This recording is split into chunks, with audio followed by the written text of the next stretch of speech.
want to wait. I don't want to waste time on it because it's just like fresh in my head. You feel me? Yeah. Handle that. And what's it called? It's crazy how we was talking about how Team USA they may lose and everything. Is you was talking about how they were going to start blowing teams out and everything. You remember that, bro? By They're nail 20. biters by 20, bro. They had one game where I think it was Yeah. like by 30, I believe. Well, yeah, they beat Serbia. That was it. Yeah, and then every other game's been a nail biter. And I'm just watching these games, and then LeBron, this motherfucker LeBron, bro. I'm tired of this guy, man. It's like even when you think LeBron, he was at the mountaintop, right? LeBron Yeah. has been at the mountaintop for longer than anybody has really imagined that he can be at the mountaintop for, right? And as he's coming down, right? We're thinking, okay, like you have your peak, you still have the high end of the mountain, but you think he's about to reach the end. You really think he's close to being there. And then he just does some stuff like this on Team USA. It's like, bruh, like, why are you this good? Like, it's so annoying. It's crazy because, like, we had that conversation too about like best player, and I was like, I think AD is the most important player. And I know you was like, nah, no LeBron, but like what he's doing is like amazing. To be at this stage with that level of talent around him, I mean, you got KD, Curry, you're talking Embiid, who a lot of people think is the best player in the NBA, right? We're going down the line. You got next up, who's Anthony Edwards. You got Jason Tatum, who just won a championship. And here we are talking about LeBron in his late game heroics, game after game, saving Team USA. We're calling him Captain America. We're seeing the crown be put on. Insane, like, bruh. This shit's insane to be 39 years old. And I think clearly the best player on this team, talent-wise, he is the best player on the team. And to me, it's just insane to see this level of greatness, bro, at 39 years old. Bro, yo, it's just like you said, like it's just at 39 years old, him and his ability to do this. Well, I was gonna say I had something on like the tip of my tongue, bro, to say about LeBron. Real quick before you get back into LeBron, real quick, shout out to the, you mentioned the point I made about 20 points. Like, we're going to go in there and just beat everybody by 20. Yo, shout out to international hoop, bruh. South Sudan. You got Germany putting up buckets. Like, there's some real talent. I told you. Across, you were spot on. You were spot on. I was thinking like this is going to be a dream team thing where they go out and the guys, even though they ain't play together, they're going to just come in and go through everybody. These teams are showing up and showing out, dog. Like, it's been a whole different experience than what I expected on the international front. I mean, these teams are repping for their country. It should be a good Olympics, bro. I mean, this is a clear indication, and no disrespect to the Dream Team, but like from 1992, but this whole international teams is just a clear indicator of how basketball has progressed, not even in America, but also worldwide. The talent's at an all-time high. I think back in 1992, there was only like 9 active NBA players that actually was in the Olympics in 1992. And then they were dominating teams, but again, they were dominating teams even while they were hurt. Yeah. Like Magic was hurt. Bird was hurt. I think Stockton even hurt his leg on like a collision with MJ during that time, right? And they were still dominating teams. Now in an NBA right now, I mean, now with the basketball players we have right now, you have Ant-Man, JT, Embiid playing. Oh my God. It's wild. AD, LeBron, Steph. LeBron and Steph alone, it should be able to guarantee a blowout. Like, having them two on the same team is insane. So the fact that they're all in some of these nail biters, there's a bunch of these international teams, goes to show the progression of the NBA and the progression of basketball worldwide. And we need to just sit here and acknowledge this, that, yo, I'm sorry. If you're a guy that really don't rank like with narrative talk and ring talk and stuff like that, there's no argument. There's no argument to sit here and say, like, for players back then being better than players now. There's just none. There's none. It's the level of talent is crazy, bro. And the thing is, like, you could go and the funniest part to me is that means the league is deep right now too. So in appreciation of era, like, I think what the guys are doing in the game of basketball itself is in really good hands right now. Because if we think like a guy like Wenyen Gabriel is leading the South Sudan team, and he has trouble staying on a roster. We got Dennis Schroeder on this Germany team leading that club. And guess what? He's a role player in his circumstances. Yeah. And last year, like you mentioned, and I'm like, dog, if these guys are role players in the NBA, but like leaders on their club team, shit's kind of crazy. The level of talent when you really think about it. Anybody can go out there. Anybody on these international squads can go out there and hoop, bro. It's a lot of love, man. I underestimated this international, the talent pool that was out there, even though they've been drafted and we're getting, high draft picks year in and year out from France and from all these other countries. I underestimated the talent pools out there. And I think the U.S., they should go out there and handle business in the Olympics. I think they should go out there and handle business, probably go undefeated. But they're going to have a lot more competition than I gave them credit for. Somebody told me, I think this was Shaq. I'll never forget it. Shaq was, player's choice, and he plays overseas and everything. And he told me, he said, bro, he was like, if a coach and a team wanted to, they can have a guy have 20 points a game. Like if they really wanted to, like you said, how Dennis Schroeder and these guys over here playing on their own teams and everything, they're really the star. They're hooping. There's a lot of players in the league right now. If they didn't have to just play a role, they can be out here dropping 20 to 25 a game. But that's not the role that they're in, and that's not the role that's conducive for the team to be successful. So maybe the team will be trash. Maybe they'll be a bit better. Who knows? But there are tons, and there are so many guys in the league today that if the coaches and the schemes was just suited to them, there's probably over 100 players that's not averaging 20 right now that could go out there and average 20 to 25 right now if the coach and the team really wanted them to. I mean, you see it all the time. You see it all the time where like guys will get hot, and then or when injury will happen, right? Like my boy Gabe Vincent, right? He came in and for that Heat team when they needed him, they had some injuries to that lineup. He was hooping when they needed him too, right? We got Christian Braun in the playoffs a couple years ago. Or Christian Brown, whatever his last name is. Braun. Christian Braun, right? So I think it's Brown, actually. I think they pronounce it Brown. Who knows? No, it's Braun. Christian Braun. I trust me, it's Braun. It's not, you know what? So there used to be this baseball player named Ryan Braun, and he spelled it the same way, Braun. Yeah. So I remember thinking in the broadcast like it was Ryan Braun, for whatever reason. I always thought they said Christian Brown. I always thought they said Christian Brown, but yeah, man, and you look at just role players that step up in certain times, and it's like any one of these guys can go and drop buckets. Any one of them can, but can you do what you're asked to do on the court? They always say Michael Beasley is one of the players who could go and get a bucket against anybody. It's one of them ones, right? But it's just one. To me, it speaks to the level of talent that's just out there in the talent pool right now, and there's probably some guys overseas that will cook in the league. So yeah, bro, it's the numbers astronomical on how many guys who's not even in the league right now that can go in the league right now and just go crazy.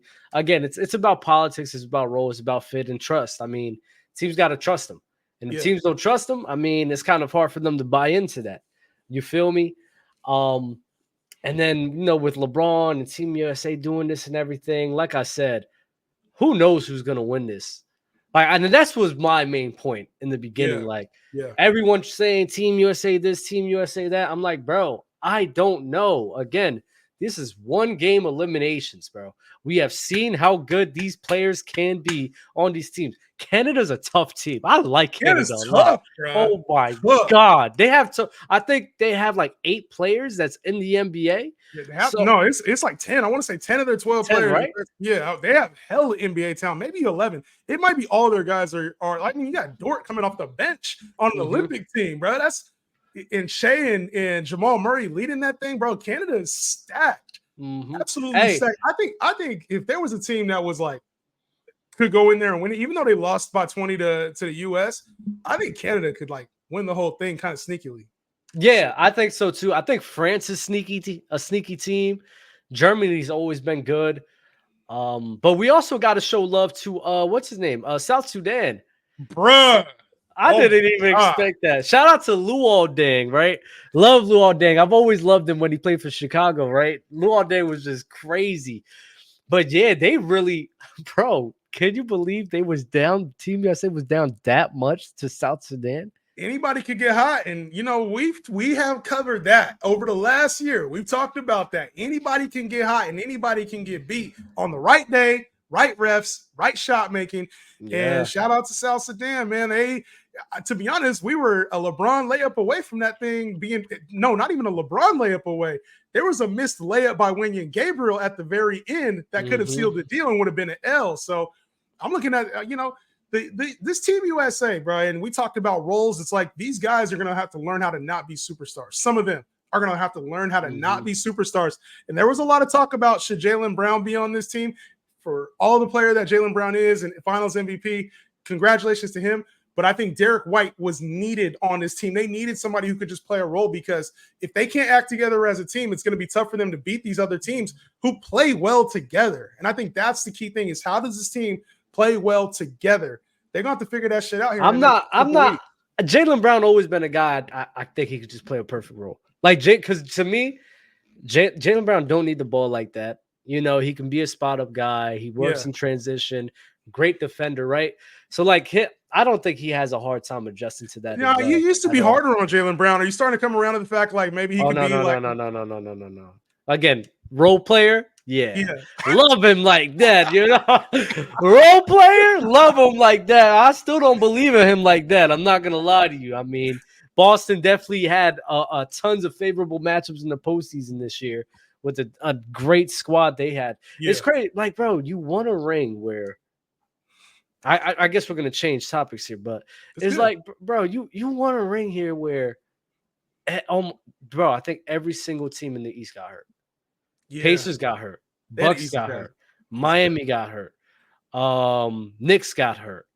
Sixers was Embiid was hurt. It's like, bruh, like every single team. Cavs got hurt. It's like every single team in the East got hurt. So now, are you really that good of a squad? I'm gonna keep it real with you though. A lot of NBA champions go through that path where it seems like everybody they play gets hurt. The Warriors, a lot of people count, they say about that about their ships. Like a lot of players got hurt, especially in the finals that year. I think every time they played the Cavs, somebody important was out when they lost, right? Kevin Love had missed the finals. Kyrie missed the finals. Dellavedova, I want to say, got hurt. So at some point in time, it's like you have to get some kind of. He didn't get hurt. He went to the hospital in 2015 because he was running too much. Oh yeah, Steph had his ass. Yo, Steph was running all over the place, and then he had to go to the hospital, bro.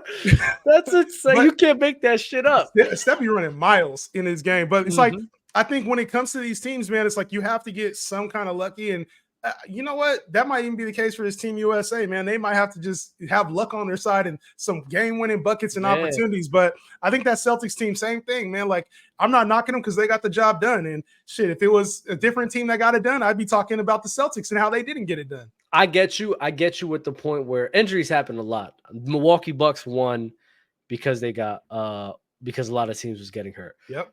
Suns made it in the same year. Suns made it to the finals because damn near all the contenders got hurt. My thing is, have we ever seen a year where every team in a conference got hurt? I think the only one I don't think was the Magic. I don't think the Magic got hurt. But I think every other team outside of that, even the Celtics were hurt. Pacers, yep, I'm seeing it right now. Have you ever seen a year, Justin, where every single team in that conference got hurt? I can't think of it off the top of my head, but I know that there's been some stretch runs by teams that have like gone through injuries, right? Like, even the Miami Heat. I want to say the Miami Heat had a year like that where they didn't play. Like Giannis got hurt in the first. I want to say it was 2 years ago, right? Giannis got hurt. They had a stretch. That was 2020 in the bubble. Giannis got hurt, but I feel like there was no. That was 2 years ago. When we beat the Bucks. Oh, yeah. Last year when they beat them in the first round. Giannis got hurt in the first round. Then it was like somebody else got hurt. I can't remember the exact situation, but I want to say the Heat went through a similar type of run where they had that. And it's like, sometimes fortune's on your side, man. And to say that the Celtics didn't have an injury in Game 7. But I would say that the Celtics didn't have an injury would also be false because Porzingis was out for a good portion of the Eastern Conference playoffs too. So I'm like, at the end of the day, they got it done. And when you're missing a star player, Porzingis to me is a star enough player. That's a big enough injury. I could have said that about. Did you see what Joel Embiid said about JT? He was kind of a sneak diss, bro. What he say? Yeah. I could go 5 for 20. That's some hate shit. Yeah, that's kind of hate shit. I mean, if it's a fact, it's so crazy, bro. The fact is, anytime he shot under 40%, they were 6-0. I mean, the proof Yeah. isn't. I wish Joel Embiid can have nights like that where he can sit here and still his team win every single game he shoots like that. So Well, I feel where Embiid's coming from because listen, salute to JT, especially because what he does tremendously. Where if it's not working scoring wise, he tries his best to do other things to try to make up for the game. see, But he does do that. key. That's the key right there. Is you can say that about JT, but he has more of an impact, I would say, and this is more testament to Tatum than it is to like hating on Embiid. You can do more with Jason Tatum if he's not effective scoring the ball. If Joel Embiid is not scoring the ball because the offense tends to go through him, No, he plays good defense though. I'm not knocking him as a defender, okay, but you can find a way to win with JT more than you can with a player like Embiid, in my opinion, at least. Oh no. You ain't feeling that? Nah, because the main thing is like the way how Embiid like collapses everything because of like his positioning on the court. It just opens up so much for the Sixers crew. And then even if even if he's not scoring well, let's say if he's on the Celtics, he's opening up a lot of lanes because of that attention he's drawing, right? And then defensively, I think every single year, besides this year, because the man was just hobbled. Like it was insane. Yeah. But almost every single year in the postseason, the man just takes a crazy jump defensively. Like he just starts going bonkers, right? So I disagree where I think JT probably versatility wise, but I think Embiid's a better passer.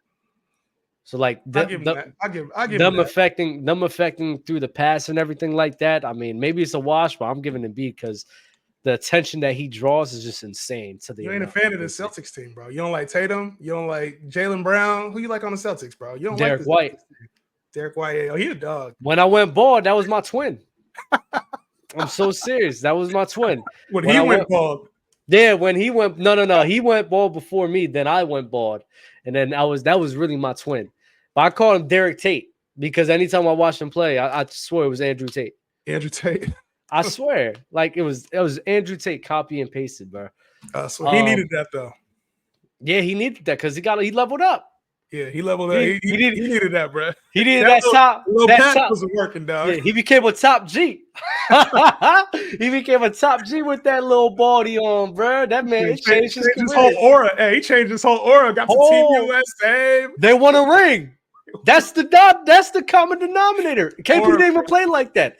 That's Derek White going ball. Yo, top G shit, man. Top G shit.